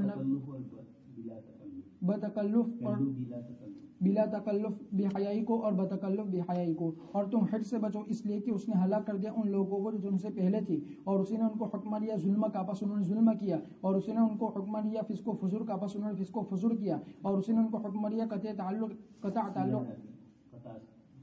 کا، پس انہوں نے قطع تعلق کیا. ابن ابو حاتم نے فرمایا اسود بن ہلال سے فرمایا کہ ایک شخص عبداللہ رضی اللہ تعالیٰ عنہ کے پاس آیا، پھر عرض کیا یہ ابو عبد الرحمن بلا شبہ میں خوف کرتا ہوں کہ میں ہلاک نہ ہو جاؤں. بس حضرت عبداللہ نے ان سے فرمایا کہ وہ کیا ہے؟ تو اس نے کہا کہ میں نے اللہ تعالیٰ کو فرماتے ہوئے سنا ہے وَمَن یُوقَ شُحَّ نَفْسِهِ فَأُولَٰئِکَ هُمُ الْمُفْلِحُونَ، اور میں ایک حریص آدمی ہوں، میں نہیں چاہتا ہوں کہ میرے قبضے میں سے کوئی بھی چیز نکلے. حضرت عبداللہ نے فرمایا کہ یہ وہ شوہ مراد نہیں ہے جو اللہ تعالیٰ نے ذکر کیا ہے قرآن کریم میں. بلا شبہ شوہ سے تو وہ ہے جو اللہ تعالیٰ نے ذکر کیا ہے قرآن کریم میں، یہ کہ تم اپنے بھائی کے مال کو ظلمن کھاؤ، اور لیکن یہ بخل ہے اور بخل بری چیز ہے. ابو حیات اسدی رضی اللہ رحمۃ اللہ سے روایت ہے کہ میں طواف کر رہا تھا بیت اللہ کا، بس میں نے دیکھا ایک شخص کو جو دعا پڑھ رہا تھا، اللہم قینی شح نفسی، اللہ مجھے بچا لے میرے نفس کے حرص سے. بس وہ اس پر اضافہ نہیں کر رہا تھا. بس میں نے اس سے کہا تو اس نے کہا کہ بلا شبہ جب میں بچ جاؤں گا میرے نفس کے حرص سے تو میں نہ چوری کروں گا، نہ زنا کروں گا، اور نہ فلاں برائی کروں گا. پھر اچانک وہ شخص عبد الرحمن بن عوف رضی اللہ تعالیٰ عنہ تھے، اور حدیث میں ہے کہ بری ہو گیا حج سے جس نے زکوٰۃ ادا کی اور مہمان کی مہمان نوازی کی اور مصیبت کے وقت میں عطا کیا. باری تبارک تعالیٰ کا فرمان، والذین جاءوا من بعدهم یقولون ربنا اغفر لنا ولاخواننا الذین سبقونا بالایمان ولا تجعل فی قلوبنا غلا للذین آمنوا ربنا انک رؤوف رحیم. یعنی وہ تیسری قسم کے لوگ ہیں جن کے فقراء مستحق تھے مال فی میں سے، اور وہ مہاجرین تھے جو مستحق ہوں گے مال فی میں سے، اور یہ مہاجرین ہے، پھر انصار ہے، پھر اتباع کرنے والے ان کی، پھر تابعی ہے، اچھی طریقے سے پیروی کرنے والے، جیسا کہ سورہ براءت کی آیت میں فرمایا، والسابقون الاولون من المہاجرین والانصار والذین اتبعوهم باحسان رضی اللہ عنہم ورضوا عنہ. بس وہ ان کی اتباع کرنے والے ہیں اچھی باتوں میں، یعنی وہ متبعین ہیں جو ان کے اچھے آثار کی پیروی کرے اور ان کے اوصاف جمیلہ کی پیروی کرے، اور دعا کرنے والے ہیں ان کے لیے خفیہ طور پر علانیہ طور پر. اس لیے اللہ تبارک و تعالیٰ نے اس آیت کریمہ میں فرمایا، والذین جاءوا من بعدهم یقولون، یعنی یہ کہتے ہوئے ربنا اغفر لنا ولاخواننا الذین سبقونا بالایمان ولا تجعل في قلوبنا غلا، یعنی بغض اور حسد، للذین آمنوا ربنا انک رؤوف رحیم. اور کیا کو استنباط کیا ہے امام مالک رحمۃ اللہ علیہ نے اس آیت کریمہ سے کہ بلا شبہ رافضی جو صحابہ کو برا بلا کہتے ہیں ان کے لیے مال فی میں کوئی حصہ نہیں ہے، ان کے اس صفات کے ساتھ متصف نہ ہونے کی وجہ سے. اس کے ذریعے سے اللہ تبارک و تعالیٰ نے ان صحابہ کرام کی تعریف بیان فرمائی. ابن ابو حاتم نے فرمایا عائشہ رضی اللہ تعالیٰ عنہ سے کہ بلا شبہ آپ فرماتی ہے کہ ان کو حکم دیا گیا تھا کہ وہ ان کے لیے استغفار کرے، بس انہوں نے برا بلا کہا. پھر اس آیت کریمہ کی تلاوت کی، والذین جاءوا من بعدهم یقولون ربنا اغفر لنا ولاخواننا الذین سبقونا بالایمان. ابن جریر نے فرمایا کہ عمر بن خطاب رضی اللہ تعالیٰ عنہ نے اس آیت کریمہ کو پڑھا، انما الصدقات للفقراء والمساکین، یہاں تک کہ علیم الحکیم تک پہنچے. پھر فرمایا کہ یہ ان صحابہ کے لیے ہے. پھر یہ آیت کریمہ پڑھی، وَاعْلَمُوا أَنَّمَا غَنِمْتُم مِّن شَيْءٍ فَأَنَّ لِلَّهِ خُمُسَهُ وَلِلرَّسُولِ وَلِذِي الْقُرْبَى. پھر فرمایا کہ یہ ان صحابہ کے لیے ہے. پھر یہ آیت کریمہ پڑھی، مَا أَفَاءَ اللَّهُ عَلَى رَسُولِهِ مِنْ أَهْلِ الْقُرَى فَلِلَّهِ وَلِلرَّسُولِ وَلِذِي الْقُرْبَى، یہاں تک کہ پہنچے وَالَّذِينَ تَبَوَّءُوا الدَّارَ وَالْإِيمَانَ مِنْ قَبْلِهِمْ سے لے کر وَالَّذِينَ جَاءُوا مِنْ بَعْدِهِمْ. پھر فرمایا کہ اس آیت نے تمام مسلمانوں کو گھیر لیا ہے عام طور پر، اور کوئی نہیں ہے مگر اس کے لیے اس میں حق میں. پھر فرمایا کہ اگر میں زندہ رہا تو البتہ ضرور چرواہے آئیں گے اور وہ مقام بسر اور مقام حمیر کے ہوں گے، ہم اس کو حصہ لیں گے اس میں جس میں ان کی پیشانی نے پسینہ تک نہیں بہایا.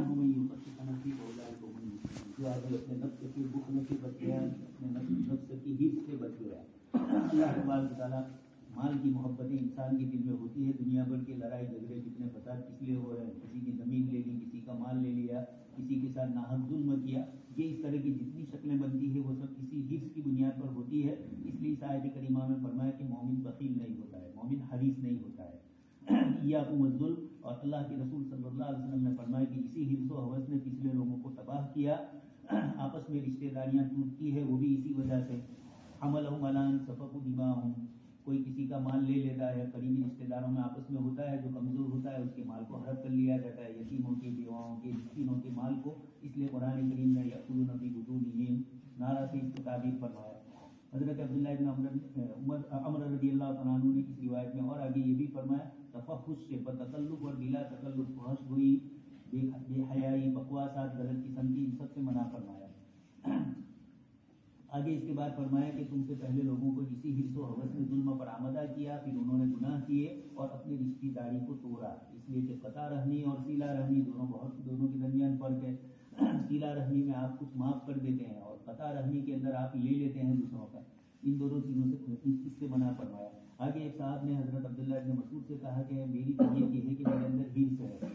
آپ نے فرمایا کہ کیا ہوا؟ وہ یہ سمجھے کہ میں اپنے مال کو اللہ کی راہ میں خرچ نہیں کرتا ہوں، یہ حرص ہوئی. فرمایا کہ نہیں، یہ بخل ہے. حرص تو یہ ہوئی کہ کسی کے مال پر نظر ہو. آپ اپنا مال تو اللہ کی راہ میں نہ دیں، یہ گناہ ہوا. زکوٰۃ وغیرہ نہیں دے رہے، لیکن یہ ہے یا نفلی صدقات نہیں دے رہے ہیں تو نفلی ہے، نفلی کے درجے میں اس میں جو ثواب ملتا ہے اس کے اور گناہ ہوتا ہے. تو آپ نے فرمایا کہ بخل اس کا نام ہے، اس کو حرص نہیں کہتے. حرص تو دوسروں کے مال پر نظر ہو، اسی کو فرمایا. اور اسی لیے فرمایا حدیث کے بعد حضرت عبد الرحمن بن عوف رضی اللہ تعالیٰ عنہ دعا کر رہے تھے، اور یہ صاحب فرماتے ہیں کہ میں ان کی دعا سن رہا تھا بیت اللہ کا طواف کرتے ہوئے، تو انہوں نے اتنی ہی دعا کی، اللہ پاک تو مجھے میرے نفس کی حفظ سے بچا۔ تو میں نے کہا کہ آگے کچھ نہیں بولتے تھا، نفس کی حفظ نہیں ہوگی تو چوری بھی نہیں ہوگی کسی کے مال میں، اور میں کسی کے اوپر میں زنا بھی نہیں کروں گا اور دوسرے گناہ۔ مطلب یہ ہے کہ حفظ ایک ایسی چیز ہے جو آدمی کو گناہوں پر آمادہ کرتی ہے۔ جس نے زکوٰۃ ادا کر دی، مہمان نوازی کی، اور پریشان حال لوگوں کو پریشانی کے موقع پر کچھ دے دیا، تو ایسے شخص کو حریص نہیں کہا جاتا ہے۔ کبھی کچھ لوگ ایسے ہوتے ہیں کہ بظاہر معلوم ہوتے ہیں کہ یہ بخیل ہے، لیکن وہ بخیل کفایت شعار ہوتے ہیں اور ہم ان کو بخیل سمجھتے ہیں۔ ہمارے یہاں ایک صاحب تھے، بڑی عمر کے ساتھی تھے ہمارے اسکول میں، ان کے متعلق مشہور تھا بخل کا۔ اتفاق سے وڈیریا میں جس وقت دیوبندیت اور بریلیت الگ ہوئی اور نئی مسجد بنانے کی بات آئی، تو انہوں نے اپنے کھیت، اس وقت جو اس علاقے ان کا وڈیریا کی طرف ہمارے گاؤں سے جو تھا کھیت، وہ انہوں نے لے لیا۔ تو پورے گاؤں میں تہلکہ مچ گیا کہ آپ نے بکیل کے درمیان آپ بدلوں نے آگے بڑھی گئے۔ تو یہ کفایت شعاری تھی، لیکن تھوڑی کفایت شعاری زیادہ ہے، بخل کی بارڈر پار کر رہی تھی وہ۔ تو یہ اس بنیاد کے اوپر تھا، لیکن جب اللہ کی راہ میں دینا آیا تو وہی آدمی جن کے متعلق اس وقت 10 پیسوں کی دودھی آتی تھی، تو روزانہ وہ دودھی لاتے تھے تو 10 پیسوں کی بازار سے، تو بازار والوں نے نام مشہور کر دیا تھا ان کا 10 پیسہ۔ لیکن اللہ کی راہ میں جب دینے کا آیا اور انہوں نے 4-5 بیگھے اس وقت دے دیے تو بڑا تعجب ہوا گاؤں میں سب لوگوں کو، دیوبندیوں کو بھی، اس لیے کہ ایسی شخصیت جن کا تصور، تو یہ اللہ کے بندے ایسے ہوتے ہیں، ان ایسوں کو بخیل نہیں کہا جاتا۔ والسابقون الاولون، آگے حضرت عمر رضی اللہ تعالیٰ عنہ فرماتے ہیں، اچھا بہت عمدہ بات قرآن کریم میں، ایک تو سب سے پہلے مہاجرین کا ذکر فرمایا، للفقراء المہاجرین، پھر اس کے بعد والذین تبوؤا الدار والایمان، پھر تیسرے نمبر پر ذکر کیا والذین جاءوا من بعدہم، صحابہ کرام کے بعد، مکی اور مدنی صحابہ کے بعد جو دوسرے لوگ ہیں، جاءوا من بعدہم، صحابیت کے بعد، وہ آج کا انسان بھی اور تابعین سے لے کر قیامت تک، وہ کیا کرتے ہیں، یقولون ربنا اغفر لنا ولاخواننا، یہ جملہ انشائیہ یعنی ہے تو لفظی طور پر جملہ خبریہ، لیکن معنی انشائیہ ہے کہ صحابہ کرام کے بعد والی جماعتیں صحابہ کرام کے لیے استغفار کرتی تھی کہ باری تعالیٰ یہ لوگ نہ آتے تو ہمارے پاس اسلام نہ آتا، صحابہ ذریعہ بنے ہیں۔ ولاخواننا الذین سبقونا بالایمان، ہمارے وہ بھائی جو ہم سے پہلے انتقال کر گئے، ان کے لیے یہ دعا کرتے ہیں، اور ہمارے دلوں میں ان کے متعلق کینہ مت ڈالیے۔ سب سے پہلے رافضی اور خارجی لوگ ہیں جنہوں نے صحابہ کرام کے متعلق بغض رکھا، اس میں رافضیوں نے تھوڑا زیادہ رکھا، شیعوں نے۔ رفضونی، حضرت زید رحمۃ اللہ علیہ تھے، حضرت حسین رضی اللہ تعالیٰ عنہ کے پوتے، ان کے متعلق آتا ہے کہ جب یہ انہوں نے ان کو کہا کہ آپ حضرت ابوبکر صدیق اور حضرت عمر کو پہلا نمبر مت دیجیے، پہلا حضرت علی کا نمبر اور ان دونوں کا، اور پھر ان کی برائی کیجیے۔ حضرت زید بن علی نے کہا کہ میں ان دونوں کی تعریف کروں گا، برائی نہیں کروں گا، البتہ میرے نزدیک خلافت کے لیے حضرت علی افضل ہے۔ یہ پہلے تھے حضرت زید، لیکن جب انہوں نے ان کو نہیں مانا، ان کی بات، اور صحابہ کو گالی دینا شروع کی، تو حضرت زید کی زبان سے نکلا رفضونی، کہ انہوں نے مجھے کیا کر دیا، پھینک دیا، چھوڑ دیا۔ اس کے بعد سے شیعوں کا نام ہو گیا روافض، اسی نسبت سے۔ تو ان لوگوں نے صحابہ کرام کو برا بھلا کہا۔ قرآن کریم کی اس آیت میں بتلایا کہ جو ان سے پہلے گزر گئے، صحابہ ہی نہیں، ہم سے پہلے جتنے بھی اچھے لوگ گزرے ہیں، کسی کی قبر میں ہم کو جانا نہیں ہے، نہ 2 فرشتے بیٹھے ہیں، ہمیں کرامن کاتبین کسی کا بننا نہیں ہے، ہر ایک کا بیٹھا ہوا ہے، اس پہ دوسرا کیا کر رہا ہے، کہاں جا رہا ہے، کہاں آ رہا ہے، مہتمم کو تو دیکھنا ہے،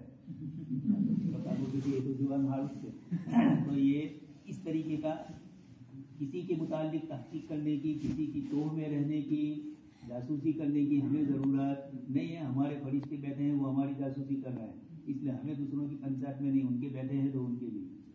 تو قرآن کریم میں عتید مولانا کی رات کثرت سے کرتے رہتے ہیں، سورہ قاف کے اندر ہے نہیں یہ ساری آیتیں، جس کے اندر فرمایا کہ یہ کیا ہے، ولا یجدون فی صدورہم حاجۃ مما اوتوا ویؤثرون، یہ ساری صحابہ کی صفات۔ ولاخواننا الذین سبقونا، امام مالک رحمۃ اللہ علیہ نے فرمایا کہ جو لوگ صحابہ کرام کے متعلق بغض رکھیں گے، ان کو مال غنیمت سے حصہ نہیں ملے گا، اس لیے کہ مال غنیمت میں سے تو ان کو ملتا ہے جو لوگوں کی تعریف کرتے ہیں، اور قیامت سے پہلے ایسے لوگ آئیں گے جو اگلوں کی مذمت اور برائی کریں گے، گڑے مردے اٹھائیں گے۔ مودودی صاحب نے اپنی کتاب خلافت الملوکیت میں یہی دندے کیے ہیں۔ اسی طرح وحید الدین خان صاحب بھی ابھی زندہ ہے، انہوں نے بھی اسی انداز سے کتاب لکھی اور اس میں انہوں نے بھی صحابہ کرام، تابعین، اکابر، مودودی صاحب نے تو کسی کو نہیں چھوڑا۔ شاہ ولی اللہ کچھ قریب تھے ان کی لائن میں پاس ہونے میں، اور یہ کہہ دیا کہ لیکن انہوں نے تصوف کا افیون استعمال کر لیا، یعنی تصوف کی طرف چلے گئے ہو۔ مودودی صاحب کو تصوف سے دشمنی تھی ہے۔ تو یہ اس طرح کے جتنے بھی لکھنے والے ہیں ابھی بھی جو کچھ ہے، اس قسم کے تمام حضرات یہ آیت کریمہ کی بنیاد پر امام مالک رحمۃ اللہ علیہ فرماتے ہیں کہ ایسوں کو تو پیسے بھی مال غنیمت میں سے اور مال خیمے سے نہ دیے جائیں۔ حضرت عمر رضی اللہ عنہ نے آیت پڑھی انما الصدقات للفقراء، اور یہ بتلایا کہ اس آیت میں زکوٰۃ کا مال کس کو دیا جائے اللہ پاک نے خود مستحقین ذکر کیے۔ دوسری آیت پڑھی آپ نے وَاعْلَمُوا أَنَّمَا غَنِمْتُم، اور یہ فرمایا کہ اس آیت میں بھی مال غنیمت کن کو ملے اللہ پاک نے مستحقین کو ذکر کر دیا ہے۔ پھر تیسری آیت پڑھی مَا أَفَاءَ اللَّهُ عَلَىٰ رَسُولِهِ مِنْ أَهْلِ الْقُرَىٰ، یہ عام آیت ہے، اور آگے بھی پڑھا، اور اس کے بعد فرمایا کہ اس آیت میں باقی جو غریب مسلمان ہیں ان کو بھی شامل کر لیا۔ پہلی آیت نے تو زکوٰۃ کے مستحقین کو شریک کیا، دوسری آیت نے مال غنیمت میں مجاہدین کو شریک کیا، اور تیسری آیت نے ان کے علاوہ باقی جتنے بھی بچنے والے ہیں وہ سب اس میں شامل ہو گئے، والذین جاءوا من بعدہم، اور ہمارے بعد بھی جو آئیں گے وہ بھی شامل۔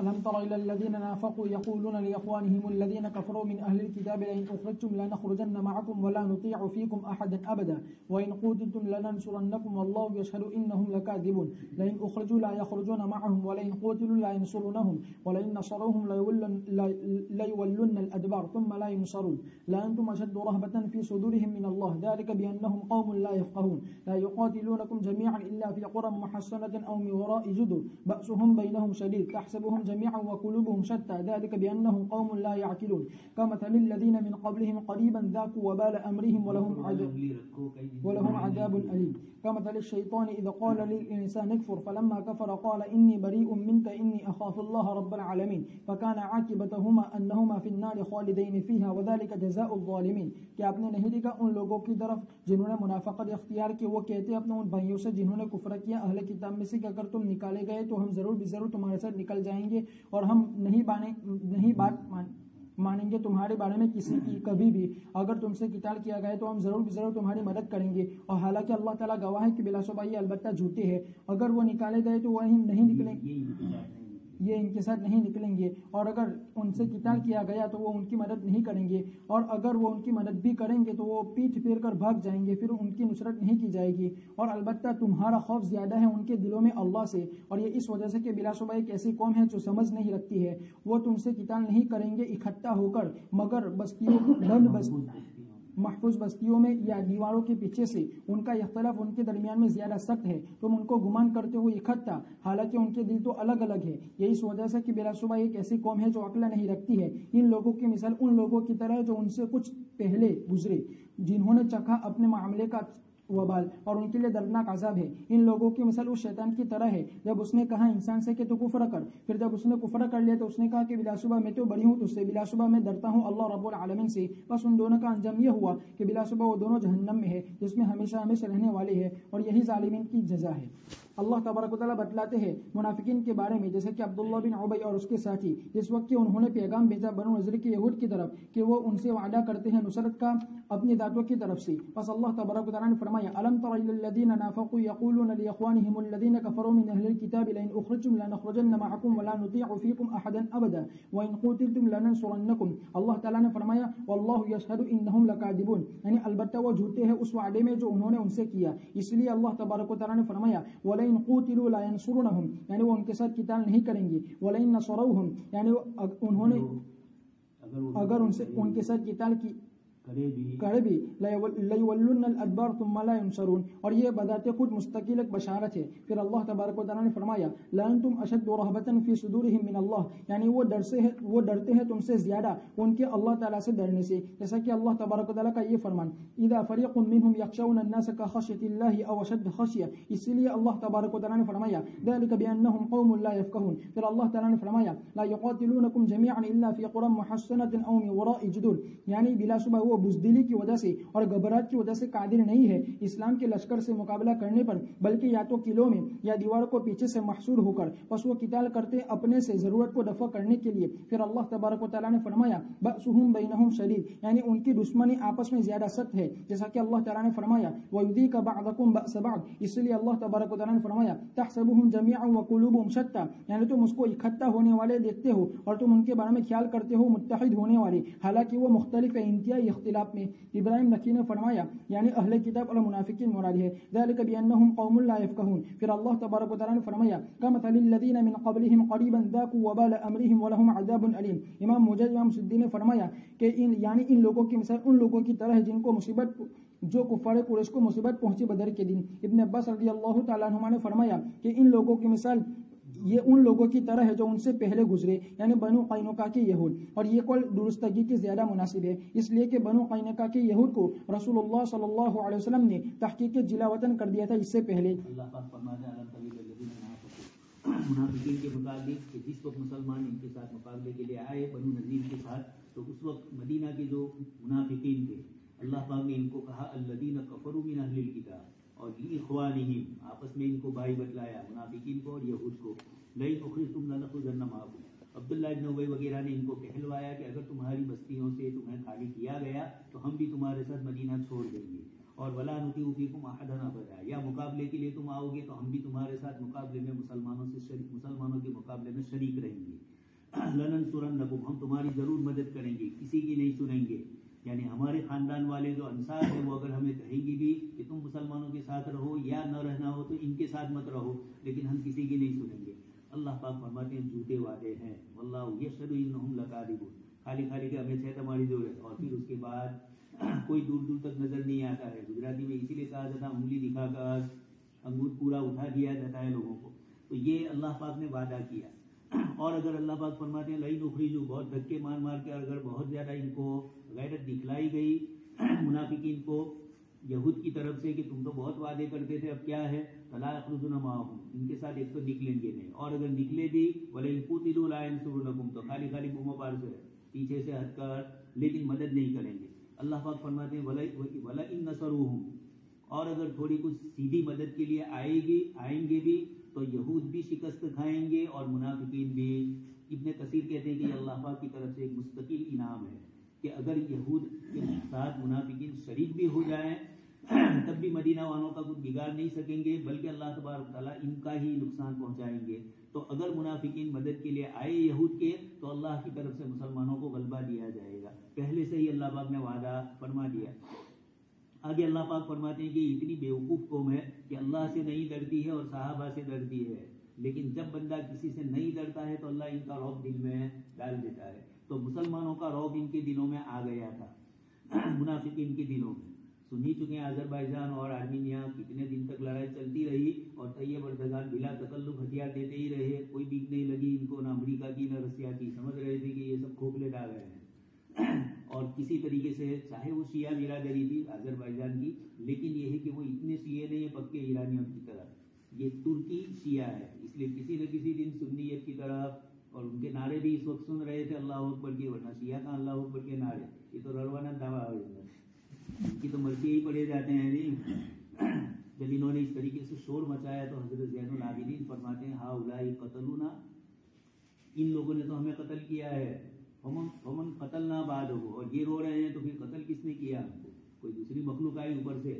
حضرت مولانا رضا الحق صاحب پاکستانی ہے، ساؤتھ افریقہ میں شیخ الحدیث ہے، اور ان کی کتاب ہے، اور اس کے اندر انہوں نے شیعوں کے حوالے سے ثابت کیا ہے کہ حضرت حسین کی شہادت میں زیادہ حصہ کس نے لیا ہے، خود شیعوں نے، اس وقت کی جو شیعیت تھی اسی نے بہانہ کر لیا اور ان کا نام لے لیا یزید کے لشکر کا، باقی جو کچھ کیا ہے زیادہ تر ہم یہ نہیں کہتے کہ یزید دودھ دوئلو سے، وہ بھی من وجہین تو گنہگار ہے، وہ روکنا چاہتے تو حضرت حسین کو بچا سکتے، نہیں کیا، اس اعتبار سے وہ اپنی جگہ پر گنہگار ہے۔ لیکن یزید کو جتنا زیادہ بتلایا جا رہا ہے اس سے زیادہ تو اندر کے ہمارے آستین تھے، شیعیت بلایا 27,000 خطوط لکھے نے تھے، بڑا کئی جگایا، مسلم بھی نقیل کو بلایا کوفہ میں ہو گئے ہمیں اس کے نتیجے ٹی وی دوہرا مرا، کچھ پرو مولویوں دنیا دوسری کہاں گھوم رہی ہے، کہاں اسلام پر کیسے حملے ہو رہے ہیں، صحابہ کے متعلق بڑے بڑے علماء کیا لکھ رہے ہیں، بکواس کر رہے ہیں، بڑے یعنی جو بڑے سمجھے جاتے ہیں، کتاب و سنت کے مقابلے میں کوئی بڑا نہیں ہے، لیکن جو اپنی بڑیت کے دعوے کر رہے ہیں، یا لوگ جن کو ابو الحسن ثانی کہہ رہے تھے، ایسے لوگوں کی زبان سے ایسی باتیں نکلتی ہے. اس لیے بزرگوں نے پہلے سے سب کچھ جواب دے دیا. امام مالک کی بصیرت پر داد دیجیے. قرآن کریم نے فرمایا کہ صحابہ کرام کو دیکھ کر کفار جلتے ہیں. آ چکی ہے سورۃ فتح کے اندر یہ آیت. تو قذر ان اخرج شطأہ فآزرہ فاستغلظ، وہاں پر امام مالک نے فرمایا کہ صحابہ سے جو بغض رکھے گا وہ اس آیت کا مصداق ہے. یہاں فرمایا کہ ان کو مال غنیمت نہیں ملے گی، اس لیے کہ صحابہ سے تو تعریف کرنی چاہیے، اور اگر صحابہ سے غلطی ہوئی تو لہا ما کسبت ولکم ما کسبتم بولنا چاہیے. لیکن اپنی طرف سے اس کے اندر حضرت عمر بن عبدالعزیز رحمۃ اللہ علیہ سے کسی نے پوچھا صحابہ میں سے، یہ جو ان کی جنگ جمل اور جنگ صفین ہوئی، تو حضرت عمر بن عبدالعزیز نے بہت اچھا جواب دیا کہ اللہ پاک نے ہمیں اس زمانے میں جب پیدا نہیں کیا، ہمارے ہاتھ پیر کو اس زمانے سے محفوظ رکھا کہ ہم ہوتے تو کسی ایک فریق میں ہوتے، تو جب ہم اور دونوں صحابہ کی جماعتیں تھیں تو ہمارے ہاتھ پیر کو محفوظ رکھا، تو اب ہم اپنی زبان کو بھی محفوظ رکھیں اور صحابہ کے متعلق کسی قسم کی لفظ نہ کریں. تو اللہ تبارک تعالیٰ نے صحابہ کے متعلق فرمایا کہ تم سے یہ ڈر رہے ہیں، فی صدورہم من اللہ، یہ صحابہ کرام سے ڈر رہے ہیں. اللہ پاک فرماتے ہیں یہ اس لیے کہ لا یفقہون، ڈرنا تو اللہ سے چاہیے تھا، اللہ سے نہ ڈر کر مخلوق سے جب ڈرتے ہیں تو ایسے لوگوں کی فقہ اور سمجھ کی قرآن کریم انکار کرتا ہے. آگے بھی اللہ پاک اور دوسری چیزیں فرماتے ہیں.